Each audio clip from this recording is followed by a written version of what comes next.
Hello there, welcome back to Returning Characters in Life is Strange. This is the third and final part of a trilogy of videos dedicated to the discussion of returning characters in Life is Strange. I just want to quickly say it's been a lot of fun making this series.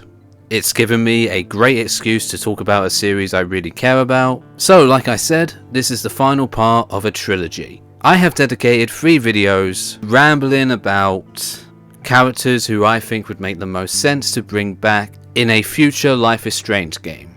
If that ever happens, of course. Do these characters need to return? Is it necessary to bring back certain characters from Life is Strange? In my opinion, this is a series that can get away with new characters for every game. It's clear that was mostly the intention, especially with Life is Strange 2 and True Colors. However, despite this opinion, I'm also open to seeing certain characters again. We all know it wasn't a perfect return for Max and Chloe, but I'd be lying if I said I wasn't happy to see these two again. And I pretty much feel the same way towards Sean, Daniel and Alex. I don't need to see them again, they don't have to come back. On the other hand, if they did come back, I'm smiling like an idiot the entire time they're on screen. I decided the best way to do this was to look at each Life is Strange game separately, one after the other, picking and choosing a few characters who I believe would make the most sense to bring back, and then what is probably the most controversial, but also most interesting part of this series, I added the extra challenge to myself by selecting one character from every Life is Strange game to be a protagonist for a future story. So not only do these characters return, these characters get a chance to be the main playable character. In part 1 I selected Warren and Mikey from Life is Strange and Before the Storm. In part 2 I selected Lila and Ethan from Life is Strange 2 and True Colors to be the protagonist. In the third and final part of this trilogy I am going to be focusing on characters from Double Exposure and Reunion. While I think this format worked for the previous games, I will admit I have some regrets on the choices I made for this series, because now I've realised I have to select characters from Double Exposure and Reunion to not only return, but to also promote one from each game to a protagonist. This won't be difficult at all. Let's start with Double Exposure. Okay, so focusing on Double Exposure.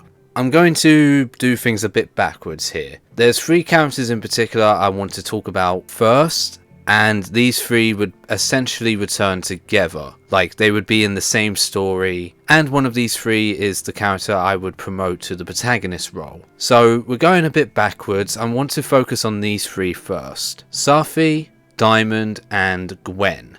It's obvious that Reunion wasn't the original plan after Double Exposure's ending. With that said, we don't have to necessarily ignore everything that happened from Double Exposure's ending. I think there's still potential to make a story here, especially since Double Exposure and Reunion has a 1-year gap in between the events of the 2 games. So my pitch would be to create another Life is Strange game taking place in between Double Exposure and Reunion, focusing on Diamond, Safi and Gwen. So thanks to the Book of Caledon, we know that Diamond and Safi did indeed, after the events of Double Exposure, set out to look for other characters that had powers, special abilities. And they came very close to finding Daniel and Alex. Now as mentioned, Reunion wasn't the original plan, but we still need to obviously take this game into account. Eventually, Safi ends up back at Caledon. She's there during the events of Reunion, so what happened between her and Diamond?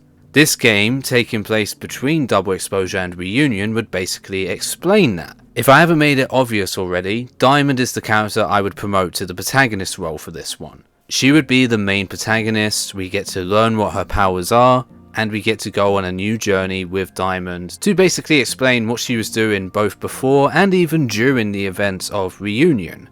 Safi and Diamond have indeed set out to look for other people with special abilities. It could be somewhat like Life is Strange 2 for the beginning of this story, where Safi and Diamond are moving from location to location to location. Assuming this would be the standard 5-episode story, I'm thinking that these adventures would be the first episode, maybe second episode as well, for this game. Diamond and Safi are indeed travelling from location to location.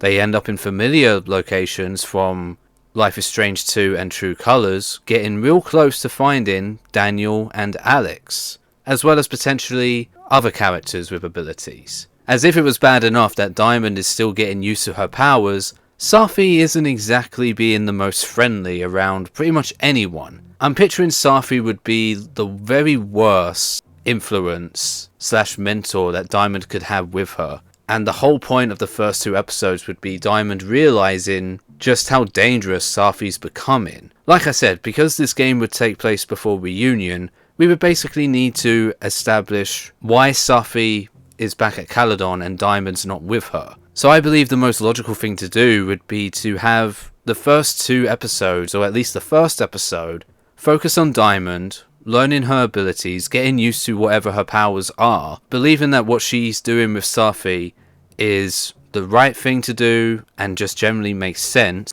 to seek out other people with special abilities like theirs. However, during the journey, Safi is being a bitch, to put it bluntly. She's using her powers to her advantage. She's using her powers to potentially ruin other people's lives, transforming into them and putting them in situations where said person will now be under investigation by the police, or just generally be put in a situation where they're in a lot of trouble. And obviously Safi wouldn't give a shit because she'll just transform back into her regular self or into another form and just carry on, saying that it was all for the greater good, it was all for her benefit and Diamond's benefit, whatever. I guess this is now the time to say that I don't really like Safi all that much. She was basically a much worse, less redeeming version of Chloe in my opinion. Like seriously, she pretty much had the same personality as Chloe, but in my opinion, worse. There was no major redeeming attributes. I really can't tell if I'm in the majority or minority when it comes to disliking Safi. I still put the effort in to save her, by the way, so you can't say I didn't completely care about her character, but the way she was in Double Exposure, and then especially in Reunion, yeah, I don't know, she was kind of just annoying to me. I didn't really care much about her. Double Exposure, I definitely would say she had a little bit more interesting stuff going on. And I understand that part of the reason is, once again, Reunion was not the original plan after Double Exposure. But especially in that game, Safi was pretty lame, if I'm being honest. I didn't really care about her at all. I was expecting more from her, to be honest. Like, maybe she would get involved with causing more trouble at Caledon, depending on what choices you made throughout the game. But in my opinion, regardless of what choices you make, she's kind of just there to cause a little bit of trouble for Max and Chloe, and then try to convince Max to stay with her or come with her. Basically what she tried doing in Double Exposure. And when that fails, she just becomes suicidal. Like, for what it's worth, Safi, I don't think much of your mum either. Yasmin's kind of a bitch as well, so I guess a good comparison on how I feel about Safi is kind of like Nathan from the original game. I can be sympathetic to a point. She definitely didn't deserve what happened to her entirely, and I feel the same way about Nathan. But at the same time, that doesn't completely justify your actions still. Safi's a bitch throughout Double Exposure. Lucas is a sack of shit. I don't think highly of him either. But what Safi did to his kid? Nah man, that was not necessary.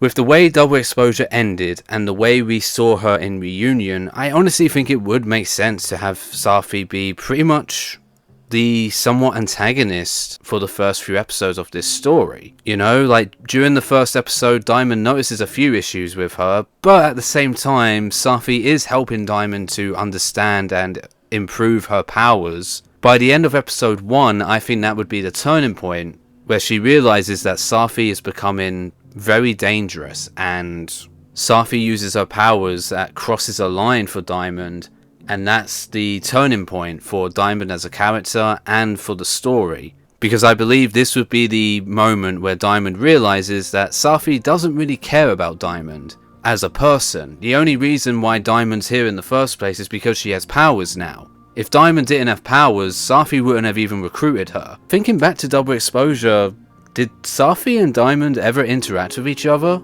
I can't think of a single scene where the two characters spoke to one another. They knew of each other, but they never had an interaction. The only time Safi spoke to Diamond was in the post-credits scene. So like I keep saying, even though this wasn't the original plan after Double Exposure, still use it. Make something of it. So at the beginning of the second episode, Safi's crossed the line. Diamond realizes that the only reason that Safi recruited her in the first place was because she has powers now. Safi doesn't really care about Diamond as a person, so Diamond makes the choice to leave her. She gets an opportunity to just either abandon her, or maybe depending on your choices, you do get to confront her. The point is, this scene would end with Diamond and Safi parting ways. This is what will lead to Safi to end up back at Caledon for the events of Life is Strange reunion. Meanwhile, Diamond, she went off to basically discover herself. Her powers are dangerous around other people, so she wants to improve and understand her powers a lot more before she gets close to anyone again, explaining why she didn't come back to Caledon immediately. This is where we would have the opportunity to reunite with Gwen. Regardless on your choices in Double Exposure, Gwen leaves Caledon as well. So during her travels, why not? Let's have Diamond bump into Gwen. Unlike Safi, Gwen legitimately is happy to see Diamond and treats her like a friend, or just generally like a fucking person. So for the rest of the game, it would be Diamond and Gwen working together. So yeah, this is the big one for Double Exposure. Diamond's promoted to the main protagonist. We get a game that would explore what Diamond and Safi were up to in between the events of Double Exposure and Reunion, even though it wasn't the original plan. You teased Diamond having powers in one game, she didn't come back in the next, so it still would just make sense to have her own story. Safi's there for a little bit, but then she leaves, which will result in her being part of Life is Strange reunion. Diamond carries on, eventually reuniting with Gwen, and we get to explore the rest of the game with Diamond and Gwen. The only other character from Double Exposure that I think would make the most sense to bring back is Moses. I can simply see him being a returning character, having some dialogue referencing the events of Double Exposure and Reunion if he shows up in a story taking place after that game. And hell, why not? Maybe this would be the opportunity to introduce his younger sister, Melissa. Okay, let's make this quick, because for real guys, are you expecting me to have much to say about the characters from Life is Strange Reunion? In a way, this is probably the most difficult game to look at with this topic in mind. Not just because it's the most recent Life is Strange game, not even because it wasn't the original plan after Double Exposure, but let's really think about it. Obviously, most of the characters in this game were from Double Exposure already, and alongside that, most of the characters introduced in Reunion can die depending on your choices. So, unless we want to go down the route of a Life is Strange game taking place after Reunion that has another wibbly wobbly timey wimey thing, most of these characters are pretty difficult to bring back. Then there's also the fact that most of the characters introduced in Reunion aren't really all that memorable and just exist just for the sake of being new characters for the story. So yeah, I don't have much to say about any of these characters. But for the sake of the video, for the sake of the series, we're still going to look at these characters and discuss a few who I think should come back. And somehow, I have also selected one to promote to the protagonist role. Okay, so in my opinion, what would probably be the most interesting idea for these characters coming back would be to give us an opportunity to see the events of the storm from Double Exposure from other people's perspective. Like, let's see the damage the storm did to other areas around Caledon, and we get to see this through Ren's eyes, or Joey's eyes. Yeah, do you even remember these characters by name? I definitely didn't. I'm totally not looking at the wiki right now as I'm recording this. Seriously though, let's say we could have a Life is Strange game that maybe runs alongside the events of Double Exposure, but from a different location. And during that Life is Strange game, we get to see Joey, Ren, other characters like Owen. Basically, this is what this character was doing during the events of Double Exposure before they ended up at Caledon for Reunion. And during this hypothetical game, we get to see the storm from Double Exposure doing what it does during that game, and basically see the destruction that it causes for other areas around Caledon. So who could I have possibly selected from Reunion to promote to the protagonist role? I feel like from the previous games, I was able to select a character that A made sense, or B was at least a significant character in the respective Life is Strange game we saw them in, that it would be interesting to see them become the protagonist. Reunion again just doesn't have that many interesting or memorable characters, especially new characters. So I can't cheat and pick someone that was already in Double Exposure. I need to select someone that we met in Reunion specifically. And while I have done that, I've kind of given myself a cop-out answer just for the sake of including it in this series. The character from Reunion that I've selected to promote to the protagonist is Hazel. You all remember Hazel, right? We got to see her during that scene when she wasn't on screen because she was just a phone call with Max. Yeah, you see what I mean? Not really satisfying, is it? For the sake of promoting someone from Reunion to the protagonist role, Hazel makes sense to me because we don't know anything about her, so let's take the opportunity to learn about her. In addition to that, I think this would be a fun opportunity to show the consequences of Max's actions. What has now changed in Hazel's life now that Max jumped through a photo to rewind time, resulting in her cancelling her weekend with Hazel last minute? That could be the opening to this Life is Strange game. It's the events of the original weekend where Max is there, so we get to have a nice appearance of Max at the start of the game.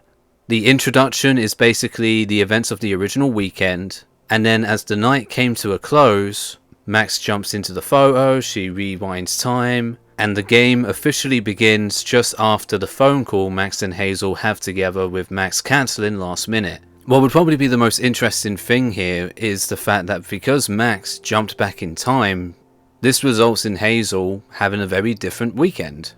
And hell, your actions have consequences, Max. The whole butterfly effect is in full effect once again, because turns out, without Max being there, Hazel gets wrapped up in her own strange journey, meeting a few new characters, possibly one with powers, maybe it's someone that we already met, who knows. In part 1 of this series, I wrapped up the video discussing Max, Chloe and Rachel. Part 2, I ended that video discussing Sean, Daniel and Alex. I think the most logical way to wrap up this series is basically talk about the what could have been, the what if, having characters not only return, but also crossover. We are going to discuss the Avengers Initiative. Max, Chloe, Sean, Daniel, Alex, Safi, Diamond, everyone is here. How the fuck was that going to work? To be blunt, I don't think it would work. There's too many characters. It would not work to have all these characters come together for one Life is Strange game. And I think, to an extent, that was the plan after Double Exposure originally. I don't know how far it would have gone, but Double Exposure ending with Safi and Diamond leaving Caledon to look for other superpowered individuals, and even with the changes that was made after Double Exposure's ending that led to Reunion, we know for a fact that it's still canon that Safi and Diamond still tried to find other people with powers, and they came very close to finding Daniel and Alex specifically. So potentially, we may have gotten a game that brought back at least some of these characters from the previous Life is Strange games into this Avengers-like X-Men versus the Brotherhood type of story. I think it is a safe assumption that the original plan was to introduce other characters with powers, some that are on Team Safi, and then some that are on Team Max. So as much as I disagree with the idea of bringing all these characters together, there is a few ideas I have on how it could work. Okay, let's forget about Reunion for now. Let's pretend Double Exposure is still the most recent game in the series. The plan is to indeed bring back the other characters from Life is Strange 2 and True Colors and possibly a few others. Safi, without a doubt, was supposed to be the antagonist. I believe that Safi in this hypothetical story would be too far gone, and maybe depending on your choices you can still give her a different outcome, but the point is, she is the villain in this story. Now, if this was something that took place after Reunion, maybe Diamond could take this role as the antagonist. We still don't know what her powers are, we still don't know what she's been up to after the events of Reunion. So if this is before Reunion, Safi's the antagonist. If this is after Reunion, Diamond's the antagonist, and we need to defeat them. how can we get these characters together? As I brought up in a previous Life is Strange video, I discussed the ending of Double Exposure, specifically the fact that Max fused at least 2 timelines into one. And who's to say that means that there is still just one timeline? Even if those two are fused together now, there's still potentially another timeline running parallel along the one that we are in at the end of Double Exposure. Potentially there's 3 timelines, but 2 of them has been fused together. If there's a chance that other characters were affected differently by that, I think it would make sense to say that Daniel and Alex, with their powers, are able to retain a little bit, just a smidge, of the conflicting memories from the different timelines. So it could simply begin with both Alex and Daniel simply having dreams, visions, nightmare sequences based on the events of their respective games, and they remember conflicting events taking place. Daniel is with Sean in Mexico. All things considered, they're living a decent life together. However, recently Daniel has been having these dreams/visions of the past. Sean dying in the car as they make it over to Mexico. Sean being arrested and sent to prison. Daniel being alone in Mexico. And the same goes for Alex. She remembers being romantically involved with both Steph and Ryan.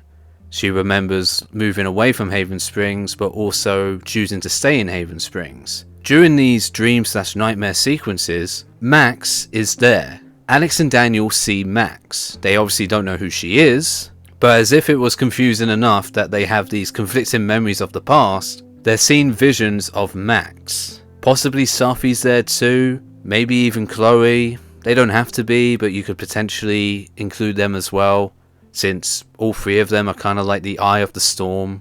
Daniel would eventually tell Sean about these visions. Alex will do the same to Steph and Ryan. I'm going to say that Steph and Ryan can both be with Alex at this point in time. She's at Haven Springs now with both Steph and Ryan, so she chooses to tell them. Daniel was telling Sean. So with Alex, she's describing this mysterious woman that she's seen in her visions. Daniel's doing the same to Sean.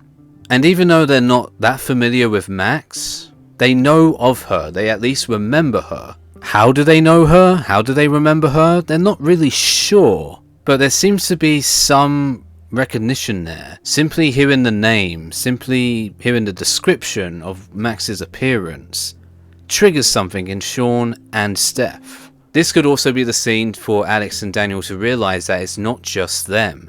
Steph and Sean still also have these conflicting memories as well. I guess a comparison can be a perception filter. Anyone familiar with Doctor Who? I'm picturing it being something like that, where Sean and Steph also have these conflicting memories of the past. Along with that, we get the implications that they have also had dreams/visions where they see Max. Unlike Daniel and Alex though, they seemingly forgot, but not entirely. Again, to compare it to the perception filter from Doctor Who, they know something's off, they know something's there, but they can't focus on it. Their brains refuse to fully acknowledge it or process it.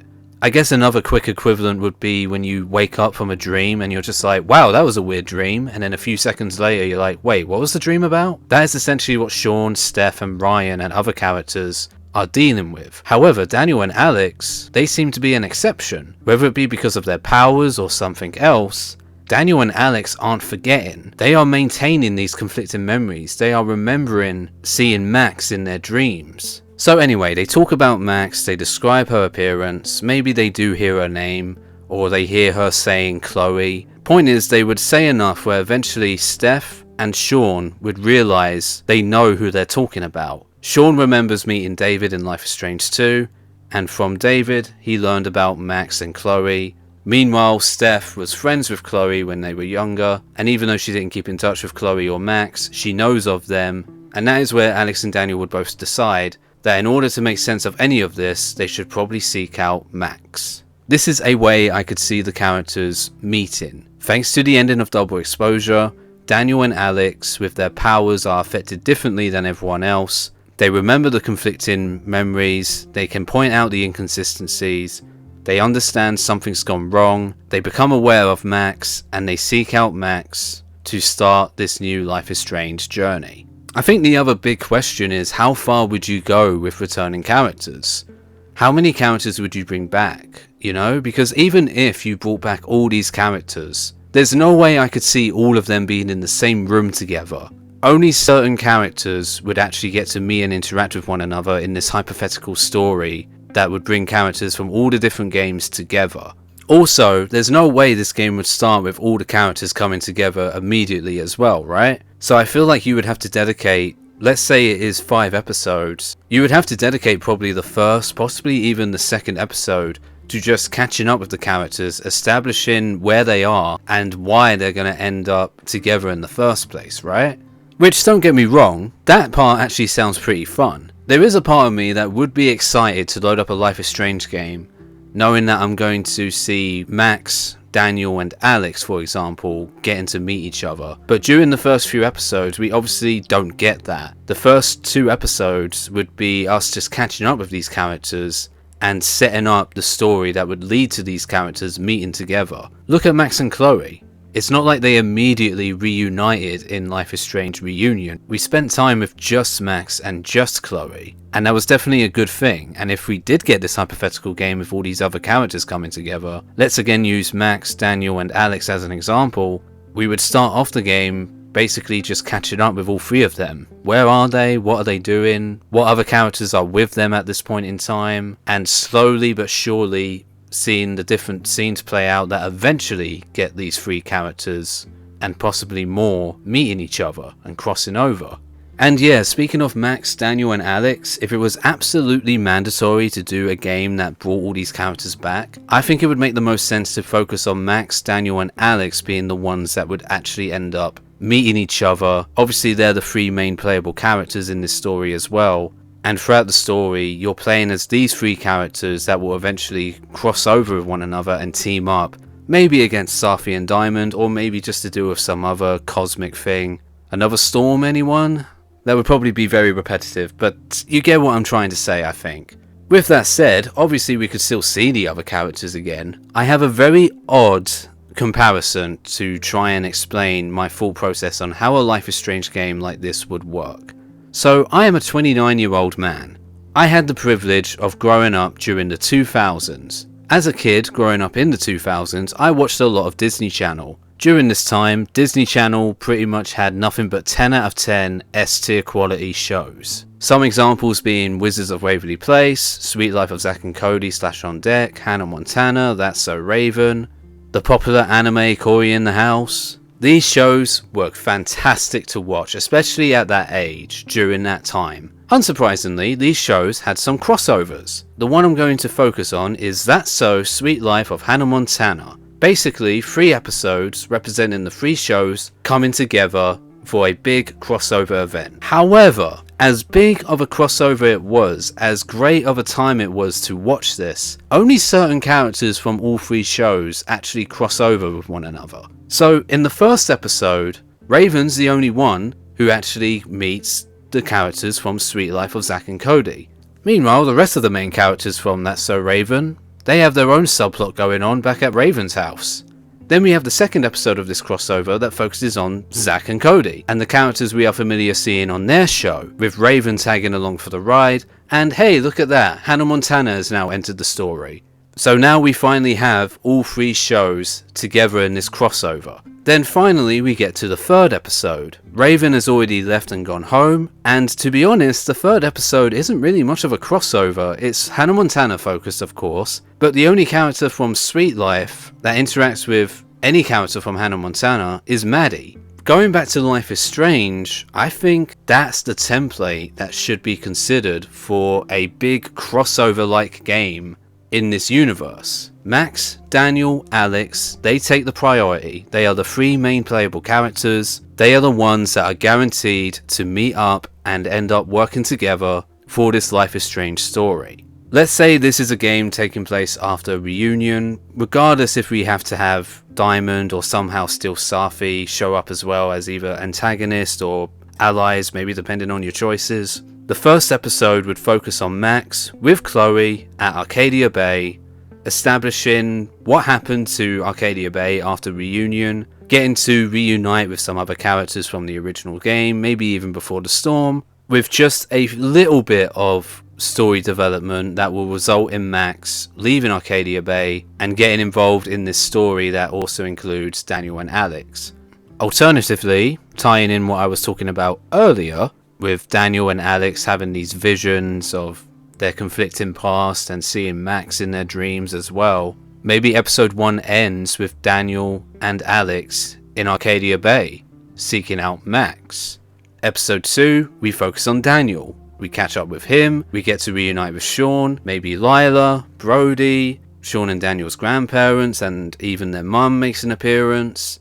Either with Max coming to him or Daniel deciding to go to Arcadia Bay, Max and Daniel would meet. First, Sean and Daniel will get in touch with their mum gets in touch with David, they meet up with David, and David brings Sean and Daniel to Max and Chloe. And at the very least, Max and Daniel are teaming up, working together to deal with whatever's going on in this story. Whether it be a time travel thing, alternate timeline problem, another storm, Safi, Diamond, some other character with powers being an antagonist. You get the idea by this point, I'm sure. Finally, we have episode 3. We catch up with Alex in Haven Springs, and during this episode we get to reunite with a few other characters that we met in True Colors. And of course, again, whether it be Alex leaving Haven Springs to go find Max, or Max with or without Chloe, Sean and Daniel already with her, coming to Haven Springs, during this episode would be when, if not already, the 3 characters have come together. Alex, Daniel, Max. Like I said, these 3 are the core, important characters in this story. They are the primary focus. We can have Sean, we can have Chloe, we could even maybe have Warren or Steph or Ryan joining in. But the main 3 characters I think would make the most sense to focus on for something like this are these 3.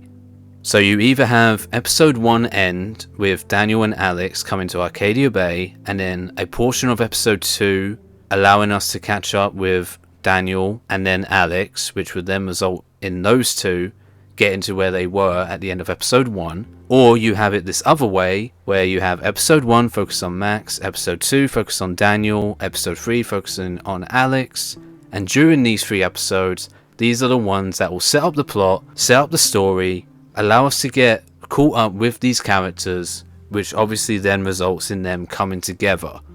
If it was absolutely mandatory for Life is Strange to have a game like this, Max, Daniel, Alex. Focus on these 3 and these 3 only. And then if possible, whether it be with Max's powers, especially with the alternate timeline stuff or the rewind stuff, that's when you can potentially consider other characters like Chloe, Warren, Sean, Lila, Cassidy, Finn, Steph, Ryan, and even Safi and Diamond, or Moses.